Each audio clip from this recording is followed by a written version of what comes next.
Today's class is on drug excretion, how the drugs or medicines are excreted from our body. The most important routes of drug excretion are: first is urine. So most of the drugs are excreted by kidney through the urine, and it is the most important route of excretion. We will discuss in detail in next slides. The next important route is through feces.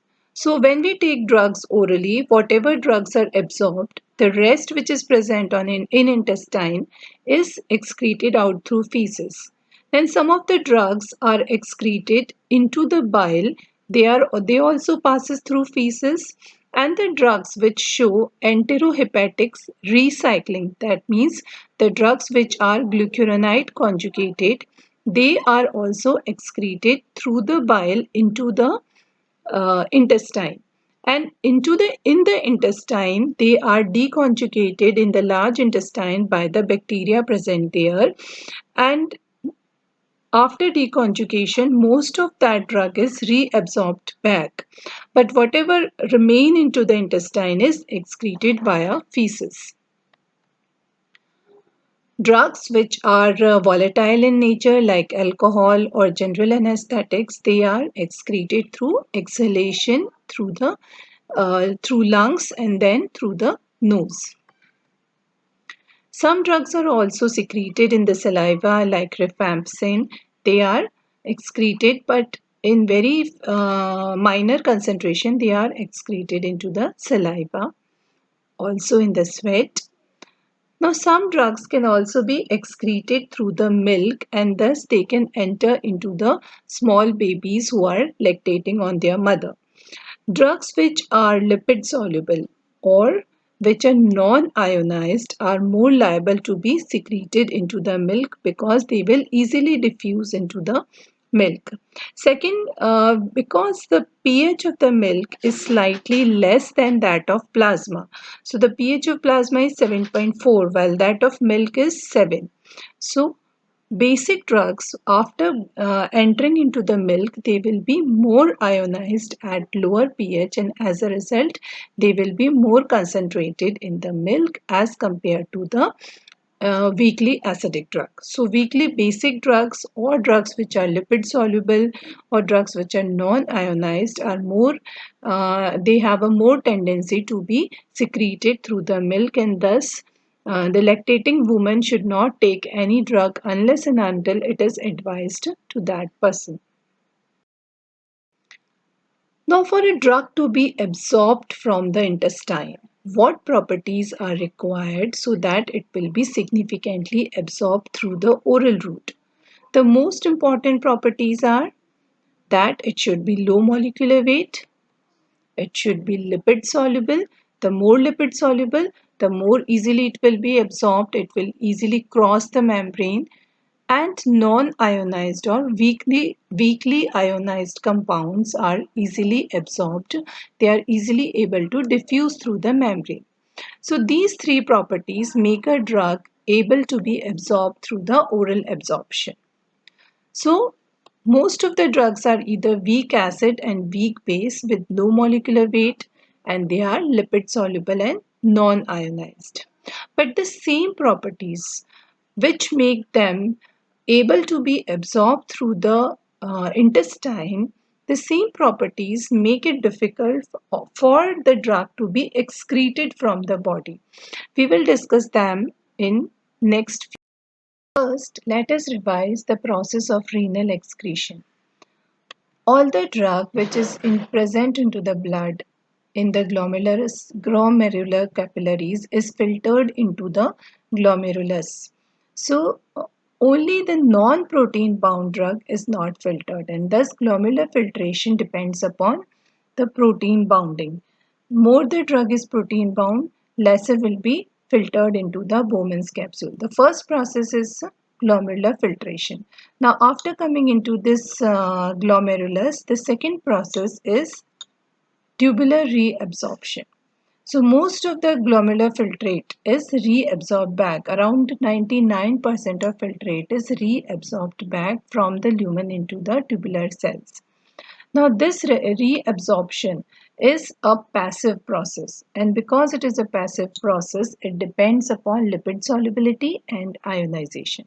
So, more a drug is lipid soluble, lesser more a drug is lipid soluble and lesser ionized, more are the chances that it will be reabsorbed back from the lumen into the peritubular capillaries. Now we come to the point that the properties which are making a drug easy to be absorbed, that is high lipid solubility and less ionization, the same properties make a drug difficult to be excreted. So higher lipid solubility and less ionization, a drug will be reabsorbed back and it will be difficult to excrete such drug. Another important point here is if the urine is acidic, then the drug, weak basic drug, will be more ionized in such urine, and the ions are less reabsorbed because they cannot cross the membrane, and thus less in acidic urine. Weakly basic drugs are easily excreted out because they are more ionized, and similarly in basic urine or a slightly alkaline urine, weakly acidic drugs will be more ionized and will be easily excreted. So if we want to increase the excretion of weakly basic drug, we should try to acidify the urine. And if we want to increase the excretion of weakly acidic drug, then we should try to alkalinize the urine. The third process is tubular secretion. So certain compounds are actively transported from the tubular lumen into the tubular cells or from the tubular cells into the tubular lumen. Like tubular reabsorption, the process of reabsorption is a passive process, but tubular secretion, it is an active process where energy is consumed. So there are transporters present in the proximal tubule like organic cation transporter or organic anion transporter, and they are bidirectional. They can transport the substance from lumen into the tubular cells or from cells into the tubular lumen. But for endogenous substances, predominantly they are taken back from the lumen inside the cells because body want to conserve them. But drugs are foreign substances and body wants to excrete them out, and therefore for drugs the main or the predominant process is secretion from the tubular cells into the tubular lumen. Okay. And another important point is that tubular secretion does not depend upon plasma protein binding as glomerular filtration, which was depending on plasma protein binding. Now, another important thing is that if a drug is showing renal clearance more than 120 ml per minute, we know that normal glomerular filtration rate is 120 ml per minute.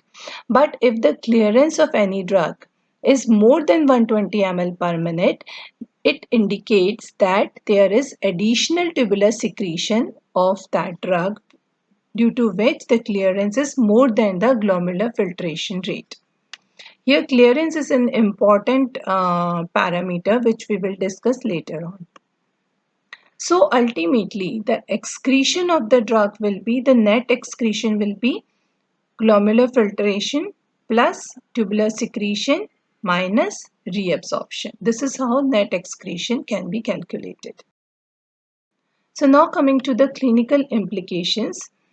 I have already told you that normal GFR is 120 ml per minute, but it declines progressively after 50 years of age and in patients who are having renal failure.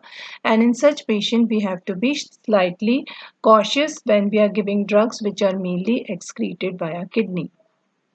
Second, changes in urinary pH can affect the tubular reabsorption. We have already discussed that urine could be alkalinized in cases of weakly acidic drug poisoning like barbiturate or salicylate poisoning.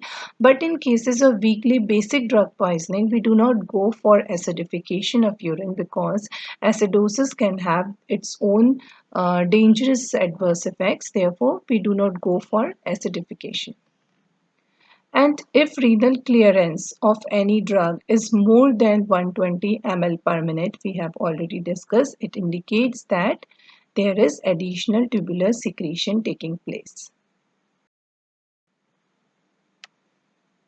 Now, as we have discussed that the transporters which are responsible for tubular secretion, they can work bidirectionally, and the endogenous substances, for endogenous substances predominantly they are taken back into the blood, while the drugs are predominantly secreted into the tubular fluid. But this tubular transport is not well developed at birth, and as a result, certain drugs may have duration of action longer in neonates than in older babies or adults, like penicillin, cephalosporins, aspirin, etc. So we have to keep this in mind while we are prescribing these drugs to neonates. Now we come to an important question that penicillin and uric acid both are actively transported by OATP, a protein for tubular secretion, in proximal renal tubules. Probenecid is a drug which blocks the action of OATP. So what will be the effect on penicillin excretion, and what will be the effect on uric acid excretion? As I have told you that this tubular secretion is a bidirectional process, but for endogenous substances like uric acid, they are predominantly taken back into the blood, while the foreign substance like drug, that is penicillin, they are predominantly excreted out into the tubular fluid or tubular lumen. So what will be the effect of probenecid? Probenecid will block this transporter protein. As a result, the predominant excretion of penicillin will be inhibited. So, the duration of action of penicillin will increase in the body and its excretion will be decreased. While the uric acid, which is predominantly taken inside the blood, this will be inhibited. So, the excretion of uric acid will be increased by probenecid. Okay, so probenecid will decrease the excretion of penicillin while it will increase the excretion of endogenous substance like uric acid. Now we are coming to a very important terminology, that is kinetics of elimination. And before discussing the kinetics of elimination, there are two most important points which we should understand. First is rate of elimination. Now suppose this is an organ of elimination, say it is a kidney. The drug through blood is entering into the kidney, and this is the blood which is leaving the kidney. So when the blood enters in the kidney, the drug concentration was 10 microgram per ml. Some of it is excreted from the kidney, and the blood which is leaving the kidney will be having lesser drug concentration as compared to the blood which was entering the kidney. So this is a process of elimination, and we can understand it by two angles. The first angle is from the angle of the drug, that is how much drug is eliminated from the body or from the organ of elimination. So the amount of drug which is eliminated per unit time is known as the rate of elimination. So here 500 microgram per minute is eliminated from the kidney. So rate of elimination is 500 microgram per minute. Another important term is clearance. So clearance is when we look the same process from the angle of blood. That means the volume of blood or plasma from which the drug is completely removed per unit time. That is clearance. So the clearance is calculated by rate of elimination divided by plasma concentration. Here the rate of elimination is 500 microgram per minute and plasma concentration is 10 microgram per ml. So clearance is 500 divided by 10, that becomes 50 milliliter per minute. So this is the 50 milliliter is the volume of plasma from which the drug is completely eliminated in 1 minute. Now, first order kinetics of elimination is followed by most of the drugs. So, majority of drugs which are given to the humans, most of them follow first order kinetics of elimination, in which what happens, a constant fraction of drug is eliminated per unit time. Say a drug is having 10% of 10% of drug is eliminated per hour. So if initially the amount of drug was 100 milligram, then 10% of that, that means 10 milligram will be eliminated in 1 hour. If we increase the dose and now the concentration of drug is 200 milligram in the body, then also a constant fraction, that means 10% will be eliminated per hour. Now it will become 20 milligram will be eliminated per hour. So here a constant fraction of drug is eliminated in unit time. Now we know that clearance is equals to rate of elimination divided by plasma concentration, and in first order kinetics clearance is constant. So when clearance remains constant, then what will happen? The rate of elimination is almost directly proportional to the plasma concentration. So as we increase the concentration, the rate of elimination will also increase. Like we have discussed that initially if the drug was 100 milligram, then the rate of elimination was 10% drug is eliminated per unit time, a fixed fraction. So rate of elimination was 10 milligram per unit time. When the concentration is increased to 200 milligram, then the rate of elimination will also increase to 20 milligram per unit time. So a constant fraction is eliminated here. While few drugs follow zero order kinetics of elimination. And why is it so? Because the elimination system, the enzymes or the transporters which are responsible for eliminating that drug from the body, they are limited in the body. So initially, when the drug concentration is low in the body, it follows first order kinetics of elimination. But if the concentration increases over therapeutic range, then the system gets saturated. The eliminating enzymes or the transporters, they are limited in concentration, so they are saturated. So once they are saturated, then what happens? Only a constant amount is eliminated per unit time. So in first order kinetics, constant fraction was eliminated, but in zero order kinetics, constant amount is eliminated per unit time. And therefore, it is also known as capacity limited kinetics or Michaelis-Menten elimination. Now here rate of elimination is constant, while in first order kinetics clearance was constant, but in zero order kinetics rate of elimination is constant because a constant amount is eliminated per unit time. So what happens? Clearance will be inversely proportional to the concentration. So as we increase the concentration, what happens? The clearance will decrease, and as a result the drug will be accumulated in the body and can produce serious adverse effects. So we can understand it through this diagram. This is the diagram of drug which follows first order kinetics of elimination. You can see here as the plasma concentration is decreasing, the rate of elimination is also decreasing. So initially it was 5 units per hour, then it became 2.5 units per hour, then it became 1.5 units per hour. So rate of elimination is decreasing with decrease in plasma concentration.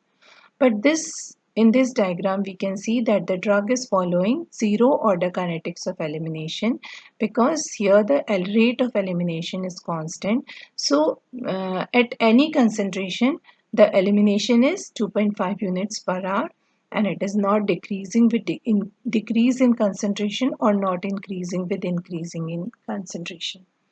The drugs which follow zero order kinetics are like alcohol, aspirin, phenytoin, tolbutamide, etc. What we have to keep in mind while prescribing these drugs is that if we increase the plasma concentration, if we increase the dose within the therapeutic range, the plasma concentration, once it is saturated, once the elimination system is saturated, the they will follow zero order kinetics, and then the plasma concentration may become very high. The drug will be accumulated in the body and the plasma concentration will increase disproportionately and can cause serious adverse effects. So we have to be very cautious with these. Another important parameter is plasma half-life. Now, we can know what is plasma half-life with the help of its name itself. This name is telling us plasma half-life. So, half-life of drug in the plasma. That means the time taken for a drug's plasma concentration to become half of its original value. We can see in this diagram where we can see plasma concentration is taken here and on x-axis time is taken in hours.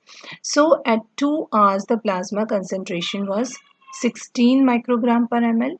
Then after next 2 hours, that is at 4 hours, the concentration become half, that is 8 microgram per ml, and in next 2 hours it has become 4. So in every 2 hours the concentration is becoming half of its original value, and this time taken is known as plasma half-life.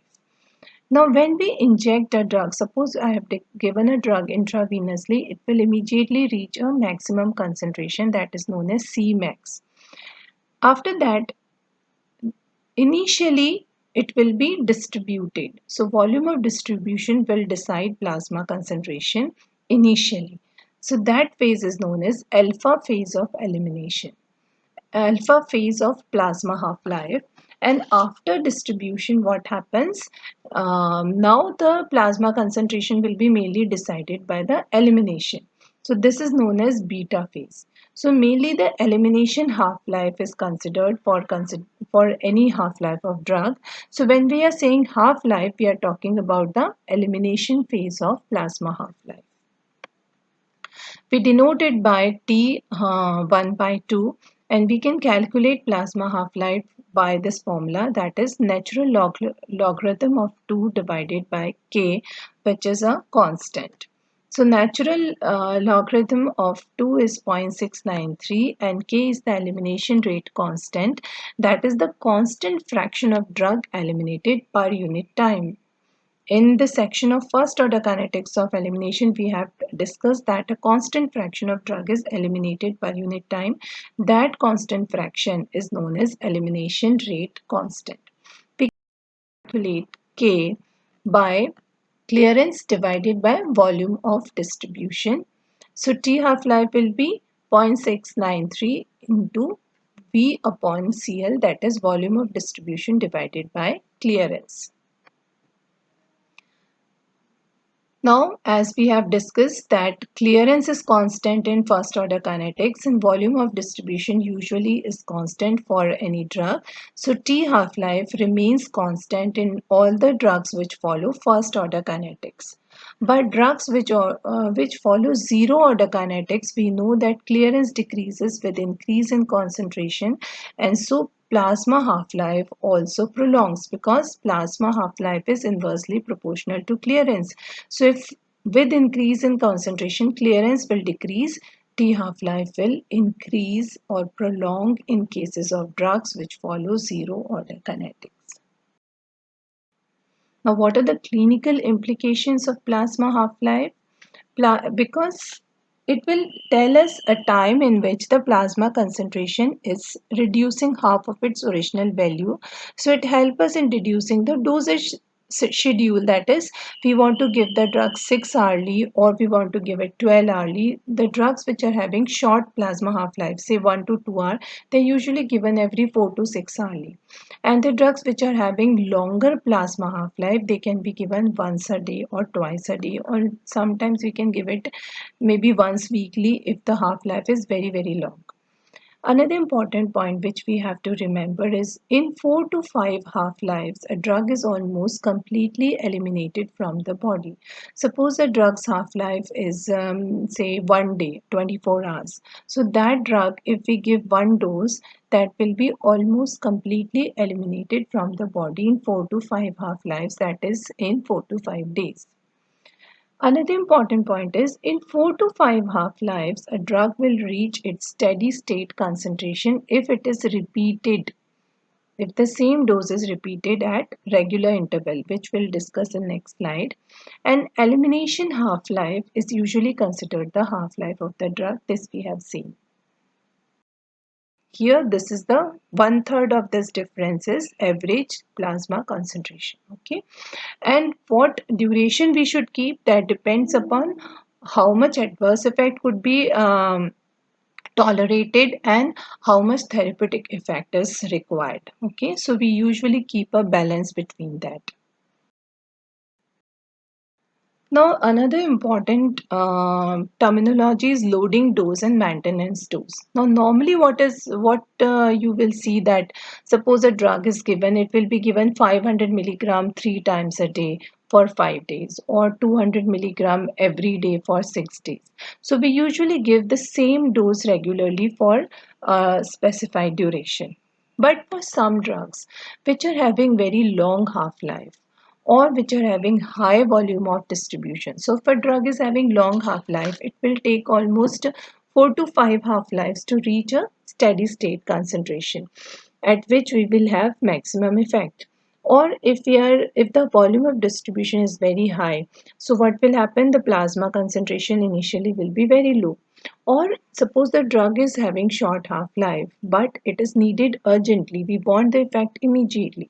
So in such cases, what we give a high dose initially.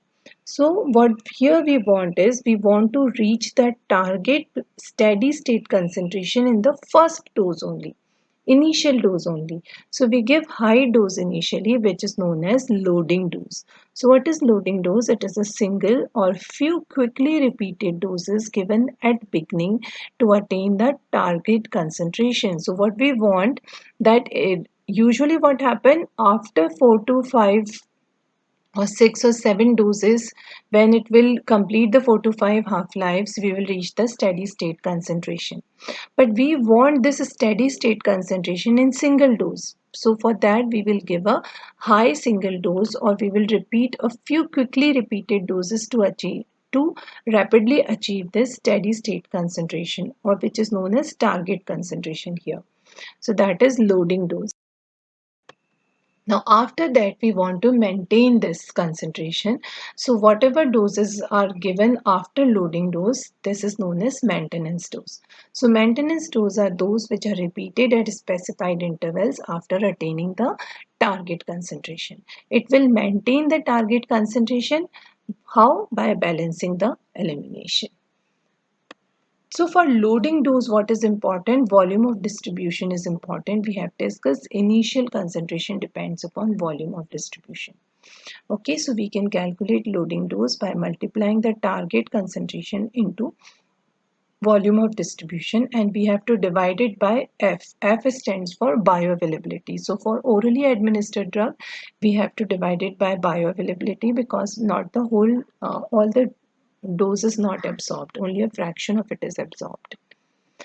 And while we are calculating maintenance dose, we don't have to go for volume of distribution, we have to use clearance, because maintenance dose elimination become important, while for loading dose the initial concentration volume of distribution is important. We have already discussed for initial concentration distribution is important, and for later on elimination is important. So for loading dose we have to multiply it with volume of distribution, while for maintenance dose we have to multiply it with clearance.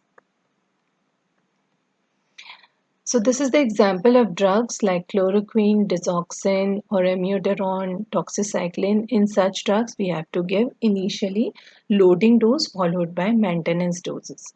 Lidocaine is a drug which is having a very short half-life, but it is also, but when we give it for for treatment of arrhythmia, so we want immediate effect within minutes. For that purpose, we give a loading dose. The last but not the least is the therapeutic drug monitoring. Now, we have discussed that steady state concentration depends upon three parameters, that is bioavailability, volume of distribution, and clearance. So, whatever doses are given to the patient, normally for an average patient, an average dose will work. But an individual patient may vary significantly from an average patient. Suppose a patient is very fatty, very obese. So, in that patient, volume of distribution may vary. Or a patient is of renal disease, kidney failure, then the clearance will vary. So, individual patient may vary from an average patient, and in certain circumstances, when we want to individualize the dose, or when we want to individualize the therapy according to the patient, then we can go for therapeutic drug monitoring by taking a sample of plasma and finding out what is the concentration of drug in plasma. That is known as therapeutic drug monitoring. So, it is the clinical practice of measuring specific drugs at designated intervals to maintain what is the main purpose is. Usually, the main purpose is to maintain a constant concentration of drug in patient's bloodstream and thereby optimizing the individual doses regimen. So, it is to know the plasma concentration of drug, we take out a plasma sample and then we find out what is the concentration of drug in. What are the conditions where therapeutic drug monitoring are useful? When we are giving drugs which are having low safety margin or narrow therapeutic index, that means slight increase in plasma concentration may cause serious adverse effects like anticonvulsants or antiarrhythmics, or there is large individual variation, so patient to patient variations are very large, like in such drugs we have to go for this therapeutic drug monitoring, like antipsychotic drugs or antidepressant drugs, or drugs which are mainly excreted by kidney. So when we are giving such drugs in renal failure like vancomycin or aminoglycoside antibiotics, then we have to be cautious and we can take help of therapeutic drug monitoring. Or in cases of drug poisoning, then failure of response. Suppose in cases of drugs which are given for psychiatric conditions, we are not sure that patient is taking the drug, or we want to check the compliance that actually the patient is saying that he's taking, but actually is taking or not. Or in some cases like in antibiotics, when we are giving the drug but we are not getting the response of that drug, that is known as failure of response. In such cases we can try therapeutic drug monitoring. But in with certain drugs, we need not to go for therapeutic drug monitoring. Like if we are giving prodrug, which will be metabolized in the body and only the active metabolite will be effective, then there is no meaning of monitoring the concentration of the prodrug. Or hit and run drug and drugs with irreversible action. Hit and run drugs are those drugs which remain for very short time in the plasma, but their duration of action is very prolonged, or drugs which will produce irreversible action. So there will be no meaning of monitoring their concentration because they have already produced their action. Or drugs with easily measurable response, like in case of antihypertensive drugs, we can measure their response by measuring the blood pressure, and we can adjust the dose according to the blood pressure. Or in case of anticoagulants or oral hypoglycemic, where we can easily measure the response.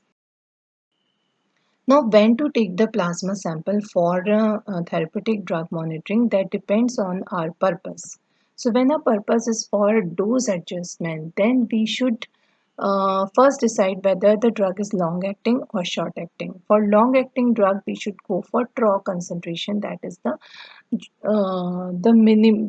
minimum concentration of the fluctuation.